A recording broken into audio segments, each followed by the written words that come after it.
you about the budget. It's being handed Yes. down this week. What can we expect as part of the CLP's first big budget? I'm imagining quite an enormous amount of debt, unfortunately. Yes, plenty of debt, but this budget really is a budget about restoring confidence in the territory and rebuilding the territory. It's our first chance to wrap up Labor legacy to be able to set a foundation to move forward.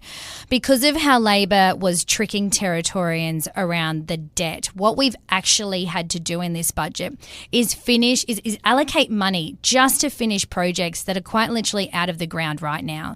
So, for example, Mandorah Jetty, we're having to spend tens of millions of dollars to finish that off, even though Labor started that project. They just had cliff funding for this year, the art gallery in State Square. So there are millions upon millions of dollars of Labor legacy, unfunded Labor legacy, which is adding to our bottom line. And then there's the work we are doing to reprioritise how Labor was spending your money to spend it on the things that matter most to you. So is it going to be a budget that still continues, is your main focus still going to be law and order and keeping the community safe? Without question. So the $1.34 billion is a significant investment in community safety, and that's just police, corrections and courts.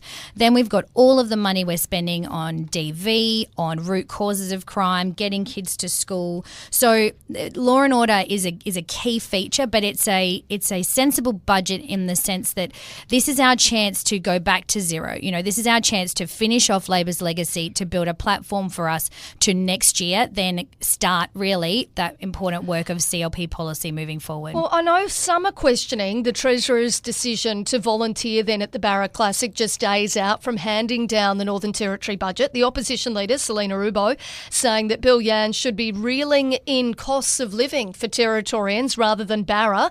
Do you think it's appropriate that the Treasurer was away last week, the week before the budget's being handed down? I think the opposition leader, who is part of the cabinet that created the Territory's most significant debt, really is being a bit cheeky there.